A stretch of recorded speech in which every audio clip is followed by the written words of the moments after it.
All right, ladies and gentlemen, we're going to go ahead and get started here tonight.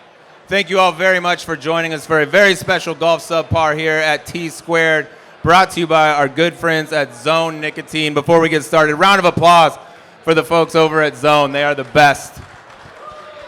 The best. We've been lucky enough to be with them for a couple of years now, and we could not have a better partner. One last thing to get to before we start the show. Everyone that got a raffle ticket on your way in, we're going to be making a drawing. We're going to be announcing the winner at the end of the interview. 2 tickets to Saturday and Sunday at the Ryder Cup, along with this Team USA bag from our friends at Swag Golf as well. So stick around. Winners announced at the end of the interview. Thank you. All right, here we go. It is a pleasure to welcome 6-time PGA Tour winner and a 2-time Ryder Cupper Jimmy Walker here to Subpar. Jimmy, thank you so much for coming. Thanks for having me. You got it, man. Obviously, Ryder Cup brings back a lot of good memories. You played back in 2014 and 16. You played across the pond. You played at home. You won one. You lost one. Let's start with going across the pond, because everybody says winning an away Ryder Cup, it's the most difficult thing in sports. Team Europe's trying to do that this week. But what was it like for you in your first Ryder Cup going overseas and competing? You know, so I didn't know any different. It was my first, obviously, and it was quite the experience flying over. I mean, we had a huge British Airways jet. The whole team flew together. I mean, it was pretty wild. I'd never done anything like that. It was on a grand scale that I have yet to do again. But it was incredible. We stayed at Glen Eagles, and I didn't really know what to expect. Signed a lot of autographs, a lot of flags, a lot of bags. But the whole experience was incredible. You've played over there. The crowds are different. The fans are different. They applaud golf shots differently than they do here. And Ian Poulter says their fans are much more respectful than ours over here. That's a very Ian Poulter thing to say. But God, it was great. Like, I felt like they were very respectful of us, and would applaud shots. But I mean, you definitely felt like you were in, enemy territory the whole time. But what an experience. I mean, Fowler and I played all 4 matches together, and I mean, it was quite the battle. I remember at the end of Saturday, I mean, I was fried. Like, absolutely fried, because every match up until that point went to 18, and they were all halves. Playing against Rory twice, and Poulter, and Keimer, and Bjorn, and Sergio. I mean, it was unbelievable. And you played with Ricky Fowler all the team matches, I believe, in that over at Glen Eagles. How was that partnership developed? Was that a thing where you go to the captain and say, hey, he and I play really well together? Did they tell you this is who you're going to play with, but you guys stuck together all 4 matches? Well, that year was interesting. I was real hot. I'd won a bunch of tournaments, and I ended up bumping into Watson, I think at L.A., and we chatted for a sec. And I don't know if he took a liking to me, because I'd never really talked to him before. And I ended up playing 9 holes with him at the Masters. We had a foursome making the turn, and he was standing up there on 10 at Augusta. He's like, can I join you guys? And I was like, can we play 5? Like, is that kosher? Like, I don't know. Sure. Yeah. He won 3 of them. Yeah, sure. So he plays, and we talk a lot through the day, and he just was like, at the end of the round, he's like, you're going to be one of my go-to guys. And I'm like, a rookie? I don't. Yeah, that was going to be my question. Like, you played all 5 matches. Did you have any clue until it was go time, like, that you were actually going to be playing 5 matches out there? He literally told me when we walked off 18 that he's like, be prepared to play 5. So that's what he told me. And I don't know what he was telling Ricky, but, we ended up talking, and I said, Ricky and I get along really well. I think our games complement each other, and I guess he took it to heart, and that's what ended up happening. And I mean, throughout your career, you've won 6 times on the PGA Tour, a major championship. But the first tee shot that you hit over there, I don't know who teed off on the first hole, if it was you or Ricky, or if you have a story from that, because we've talked to so many guys that have played, and the opening tee shot stories that we've heard are some of the best. We had kind of figured out the holes that we liked and didn't like, and I think I might have biased myself towards the second hole. Yeah. So I didn't. You didn't want that first one. This really I suits didn't my want to eye. rip it. No. Yeah. And I remember Ricky saying like, it was like, is it driver or 3-wood? And he's like, it's driver. I need the biggest face in the bag to hit this shot. And I mean, I ended up feeling it later that day. I mean, it's something. You know, you walk from the putting green through this tunnel, and there's just the music's going. The European crowd is going nuts. They're singing all their songs and doing the practice swing yippies. And I mean, it is a circus. Well, so obviously the Ryder Cup starts tomorrow here. What are the guys, what's going through their mind tonight as they try to get some sleep before what's going to be most likely like a 4 a.m. wake-up call? But were you able to sleep at all at night before your first Ryder Cup? I honestly think I did get some actually pretty good sleep. I mean, we had great dinners. We had amazing food. And, I mean, honestly, you're pretty mentally exhausted because you get there on Monday. And, I mean, it's a long week leading up. And I honestly don't remember having a problem going to bed. I mean, it was like, yes, let's get to bed. Yeah, I said, like, the rain today, which allowed a lot of guys to just chill if they wanted to, and have the opening ceremonies yesterday, and then get today just to do whatever they wanted. I thought that might be a benefit for the players. There's a lot of stuff that you have to do that you don't, I mean, you do get to see it on TV, but there's a lot of stuff that goes on outside of the golf. So you are moving, running, gunning, you've got outfit changes, and, you know, there's a lot going on that, you know, the public doesn't see that you are a part of. And, I mean, they've got it on a time clock, and they are moving you along through the whole week. Yeah, and the home team dominates, which we've been talking about ad nauseum for the last few weeks. Being that you played at home and away, explain the difference if you can, for people that will never experience. The difference you feel teeing off over there versus what you feel when you come over here like you did at Hazeltine. Yeah, I mean, I think being here, you definitely felt like, yeah, I'm home. Like, I can feel the crowd. I can feel everything that's going on. Everything is positive our way. I mean, you see that in, you know, why is home advantage so important? I mean, you see it in all the other sports. You play all year for, you know, home field advantage. So, I mean, it is a big deal. We just got to figure out how to go do it over there. I want to talk about the setup a little bit, because obviously the home captain has a lot of say in the setup. If you look at Hazeltine, there was not much rough. There was a lot of pins towards the center of the green, I would say. It was a birdie fest. And then we're here at Bethpage Black this week. And I know you haven't been out there, but we all know Bethpage. You've played major championships there. You've played FedEx Cup playoff events there. Like, Bethpage is a big, bad beast, right? I mean, it's warning on that first tee. And now this week, we got, like, Bob Hope length rough out there and very soft greens. And they're already saying, Harris English said if there was a 72-hole stroke play event, 18 to 20 under par would win. Whoa, I did not hear that. I mean, that is a far cry from anything that I've ever played there. I played the O2 Open that Tiger won, and it was the thickest. It wasn't so much how long it was literally like the blades per square inch of grass that were on the ground. I mean, it was incredibly thick, the thickest rough I've ever seen. And I just remember how tough it was. And then we played a playoff event there, and it wasn't as bad or as tough. I found it extremely difficult. Well, I think I did too. Well, maybe not. I played all right, I think. But it's kind of I think it's kind of a bummer that it's not going to show its We're teeth. getting soft. The game's getting soft. I agree with you, though, and I think a lot of the fans, I mean, I know You birdies expect are it. fun, but all these fans are like, I slept in my car and the course was set up harder than this. Yeah, I'm not privy to the inside intel of what's going on, but I mean, as a fan, as a golfer, you know Bethpage as being, you know, one of the tougher tests of golf, and you know, to hear Harris say that, I hope it doesn't come back and bite him. But They should take the warning sign down and put welcome. Yeah, I mean, Keegan gets to determine what we're going to do with the golf course, so clearly he wanted that. But the pairings came out earlier today for tomorrow's morning matches. I want to get your take on this, because like if they go out, there's a few that we expected, a few surprises, but if they go out and play great tomorrow, Keegan's going to look like a genius, and if they play bad, they're going to second guess everything he did. Do you think the captain gets too much credit in a win and too much blame in a loss, or do you think it's about right? It sure seems like it anymore today that the captain really gets hammered and or praised for what's going on. You know, in the end, it is about the guys going out and getting it done and playing well. But hard to say. I mean,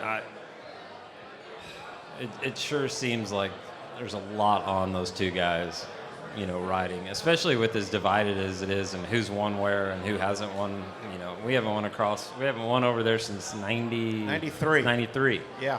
That's a long time ago. Jimmy. A very long time ago. And you were involved over in 2014 with Tom Watson as the captain, as you mentioned. He was 62 years old, the second oldest captain, I believe. But Phil Mickelson had some very interesting words in the press conference afterwards. He wasn't too thrilled with how Tom ran the team. What were your thoughts on how he did run the team and Phil's comments? I think, you know, Tom brought in a bunch of vice captains that had an incredible amount of experience. But I think, you know, you could say that they were very far removed from the guys playing the game today. And did that translate? I don't know. They were great all week. But, you know, what Phil said, I think we all know that Phil he speaks his mind and puts it out there. He says some dumb stuff occasionally, Jimmy. You can say it, okay? This is a fun, friendly show. You can say what you want. Well, it was interesting. I know a lot of stuff got out, you know, things that happened in our team room. From what I read, I mean, I was there. It was all true. And, you know, he kind of tried to take over the captaincy the last night. And he was very positive about how he did it, and Phil was. But, you know, it felt weird. It sat weird with, I think, a lot of guys. You know, I can't speak for everybody, but it felt funny. I remember watching that press conference afterwards. I could feel the awkwardness like through the TV. I was like, it just doesn't feel like it felt like kind of a divided team. But I think that's been part of the catalyst for the U.S. side getting younger. You look at Keegan Bradley's out there. You look at the vice captains with Gary Woodland, Brant Snedeker. I mean, that's part of the reason why I think we've made more of a push to the youth and captains that are actually, you know, familiar with, friends with the guys that are going to be captaining. Yeah, I mean, in the end, it is one of the biggest things in golf there is. It's an exhibition, and we're all out there to win for our country. And I think it's great that they're thinking outside the box now and getting different people to come in and look at it and maybe putting a fresh face on it. You know, I wish Keegan the best. I mean, I'm sure it's a giant job. It's an enormous job. And like I said, I think they get too much credit, too much blame with a few exceptions. But take the Tom Watson captaincy, then you come back over 2016 Hazeltine, you win with Davis Love III. Compare and contrast maybe those two captaincies and how they were different. Well, so the 16 Ryder Cup team was supposed to be the new look. You know, everybody has a say, everybody's talking. You had the Ryder Cup task force. Yeah, we had the task force. Well, needed it. It was really interesting. You know, I don't feel like I was privy to any of the information about the task force that was going on, and I was a late addition to the team. I was playing decent and then win the PGA and get in. But you know, we were just talking about it. You know, when those first pairings came out, or no, I was talking to somebody else. First pairing came out, it was Zach Johnson and I playing alternate shot, and I'm going, I went over to Zach. I was like, "Are you serious?" He goes, "I don't know, man." Like, so it was a total shock. Yeah. You guys didn't play practice rounds together or anything? No. So it was a total shock. And I remember we were getting written off. You know, Brandel's a buddy, and he wrote us off that night. And I think a lot of people did. And, you know, we went out and won our first match. Yeah. And we tried to do it again the next day, took it to 18 and lost. But, I mean, I was showing my kids highlights the other night on YouTube, and because I was watching the coverage, and they were like, "You played it?" And I was like, "Yeah, I played too." And I was like, "Let's watch some of it." And they were like, "This is unbelievable. Like, it's so big." Well, obviously the crowd is a huge part of this event, and we know how the great people of New York can be. You mentioned you played the U.S. Open in 2002, a couple of FedEx Cup playoff events. What do you expect from the crowd out at Bethpage this week? I tell you, one of the things that I really remember about that 2002 Open was Sergio just getting absolutely roasted because he had the waggles going. And, I mean, the crowd was relentless on him. And, you can expect that again this week, no doubt. Do you think it's like, do they go too far sometimes, in your opinion? Or is it just part of the event? Like, you're allowed to needle, obviously, but sometimes they get a little personal. I think they do get a little too rowdy. I mean, I think everybody needs to remember that it is golf, and there is, the honor and tradition of the game, but, this is, they've let it blow up to this proportion. I mean, it's huge. I feel like all the talk, ever since this was even announced, is it's going to be the most chaotic Ryder Cup. It's going to be the most raucous crowd. And now these fans think they have to live up to it. Like, if they don't, it's going to be a major letdown. Yeah, well, you're probably right. It would be interesting to see the difference on the days Trump's not there. And see if it's a little calmer. I think they're trying to price out of a lot of it with the cost of tickets and the alcohol out there too, but you can only do so much. A lot of rich people in New York, by the way. I've told you can price these guys out, but you know what? Rich people like to get drunk too. No question about it. No question. I still can't believe you didn't know you were playing with Zach Johnson until they announced it. Did you have any say? No. Because you were auto qualifier both times. Did you have any say in either of them in terms of the captain's picks? 'Cause I think at Hazeltine, it went all the way down to 20 and Ryan Moore.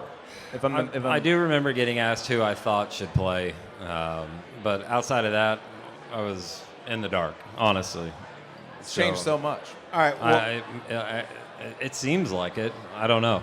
Yeah. Well, most importantly, I want to know about the after parties at each one. Obviously, you lost over at Glen Eagles, but you're still going to party. And then winning the Ryder Cup, y'all had to absolutely send it. We did pretty good. I think we probably sent it more after the loss than the win. Drink those sorrows Drinking away. to forget. Something. Yeah. I remember going over and seeing the other team room, and I kind of snuck in the door and watched what they were doing and seeing how that went over at I did it both, actually. And it was pretty cool. I mean, I was like, I wanted to experience everything. I didn't know if I was going to ever get to do it again. I feel like everyone always migrates towards the European team room. They just know how to party a little better. They came over to our room pretty heavy in 14. I remember topless one-arm push-up competitions. Now we're talking. Now we're talking. Yeah, I mean, I'll give you a couple of guesses who it was, but but yeah, it got pretty wild. I mean, there was a lot of drinking and partying, and it was fun. It was very. Yeah, I don't know how much you talk about that stuff. Well, don't incriminate yourself. Don't incriminate yourself. Well, these people out here are the only ones going to hear it. If you want anything edited out, we can. So just go ahead and just bury everyone. Who do you think? Who is the best partier on the European side in a win or loss? This week? No, when you were there. Best European partner? Partier. Who went the hardest in partier. win or loss? They're just getting after it. I think it was Sergio. Really? Sergio let loose a little. I think he was always winning. I think he sent it pretty good that night. I like that. I mean, a lot of people did, but.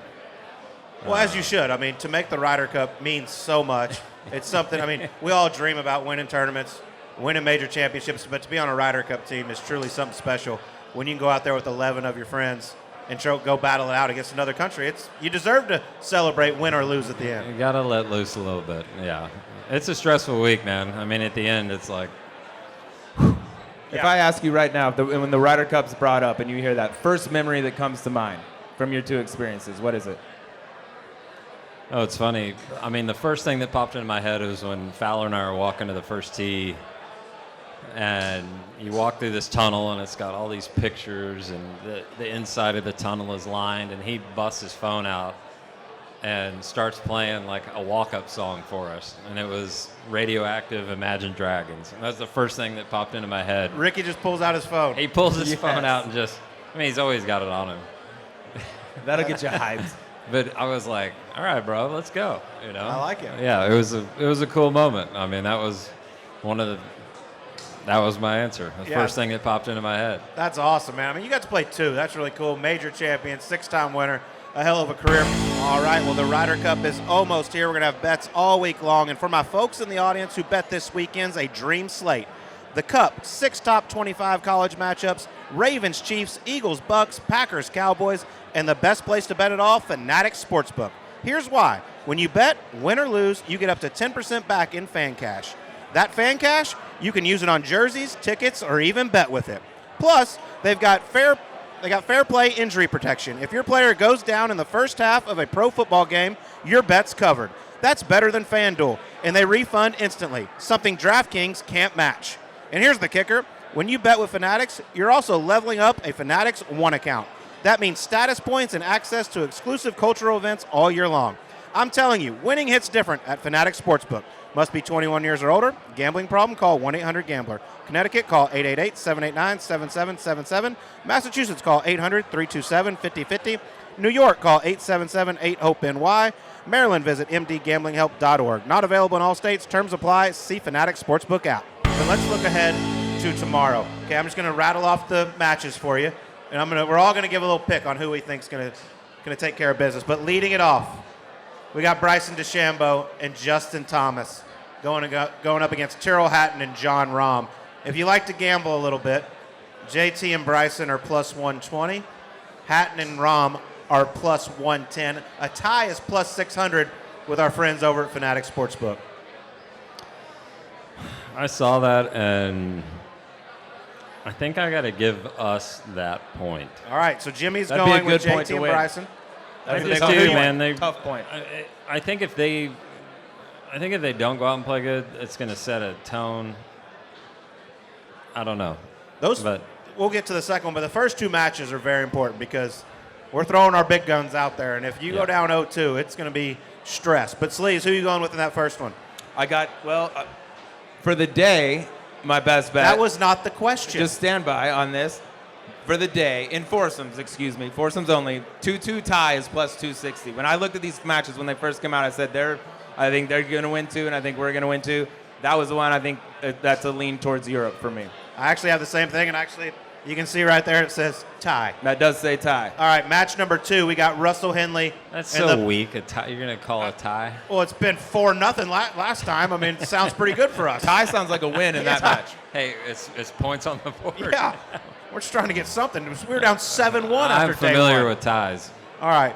We got Russell Henley and the number one player in the world, Scotty Scheffler, at minus 140 against Matt Fitzpatrick and Ludwig Oberg, who are plus 180. Man, I think that one's going to be – I think it's going to be tight. Russell's a rookie. He's playing really he's the well, third-ranked but he's player in the old. world. I Yeah. understand that. Yeah. But this does stuff to people. And I'm not saying it's going to do it to him. He's got my old boy Andy Sanders on the back. Yeah, he does. He's been there. He knows what he's doing. He knows what to say, what not to say. So that's a tough one. You can go tie. Yeah, plus Tie 600. is an option. I just said tie was for losers. Yeah, you did. I'm going to go tie. Well, you bet 100, you win 600 at Fanatics. That sounds like a win to me. I think this one is going to be the biggest lopsided match of the day. I think Scheffler is going to go out there and handle his business with Russell Henley. Matt Fitzpatrick's 1-7 in his Ryder Cup career. Ludwig has not been the same since he won in San Diego earlier this year. I think this is a pretty easy win for the Americans. Yeah, 18 holes, especially alternate shot. I mean, anything can happen in that, but virtually any match where Scotty Scheffler's name is on our side, I'm going to put the lean towards us. I'm taking Scotty Scheffler. He needs to play 5. U.S. wins that match. But it is very important for Scotty to play well this week. I mean, obviously he's the number one player in the world, but I believe in the history of the Ryder Cup when U.S. has had the number one player tee up, they're like 1-7. It's not good. It's not good. Obviously, Tiger was a big part of that. But yeah, Scotty's got a lot on his shoulders this week. Let's go to match number 3. Harris English, Colin Morikawa against Rory McIlroy and Tommy Fleetwood. Surprise, surprise, they're playing together. But English Morikawa plus 175. Rory and Fleetwood, the biggest favorites for the Europeans at minus 125. I saw that one, and I chalked up a blue. Yeah, I think we're probably all going to agree with that That's tough one. sledding there. You said you thought the last. As still playing a little bit, I hate talking that way. I mean, it's terrible. Yeah. You know, But listen, you I just got to be saw it. honest. I'm like, I think they're going to get beat. Yeah, I mean, I Rory really and do. Fleetwood have been a massive problem for a long time. Yeah. For Europe, and it is what it is. And I think there's a reason they're favorites in this one. And they're both in great form coming in. When I saw that match, you said you thought the match prior to that would be the biggest, most lopsided one of the day. I think if there was any way we could scrounge out a half in that thing, that would be an all-time half point. That is a tough duo. Harris English is a magician. He is. He's been known to pull something out of his hat. All right. The anchor match. We got Patrick Cantlay, Xander Schauffele going up against Victor Hovland and Bobby McIntyre. Cantlay Schauffele minus 105, Hovland Bobby Mac plus 140. This is a tough one. I think this could be a really good match. That's a tough one. I honestly don't know where that goes. Are Cantlay and Xander bros? They're very tight. They played a lot together. They love Cantlay's each other. been playing some good golf. Xander hasn't really played much. He made it through the second playoff event, did not make the Tour Championship, had the injury earlier in the year. Yeah. Didn't play Napa because him and his wife just had a little baby boy named Victor. So that one's a little dice for me. Bob McIntyre was a big question mark over in Rome, and he went 2-0-1. And he's been playing really good. Yeah. So I'm almost chalking this one up blue, I think. And then you got Victor Hovland might be in one of these hitting bays right now working on his swing for all I know. Yeah, he doesn't know. He doesn't know either. Yeah. One day he's got it, one day he doesn't got it. I think that's a toss-up match. I don't know. It's tough. But I think Xander Schauffele, when the lights come on, he's one of those lights guys. I love him. And by the way, Cantlay was the lone bright spot, basically, over in Europe, he and Max Homa. Well, I'm going to take them. The boys are back together in that match. I feel like they get that win. In our bets for our preview show, I had Patrick Cantlay to be top American. You had Xander Schauffele, so we probably need him to win this one. We need that one, actually. All right, well, this has been so much fun. Jimmy, we appreciate you coming out and joining us. It's been always fun catching up with you. And thanks to T-Squared, Zone, all of y'all out there. By the way, if you're going out tomorrow, get there early.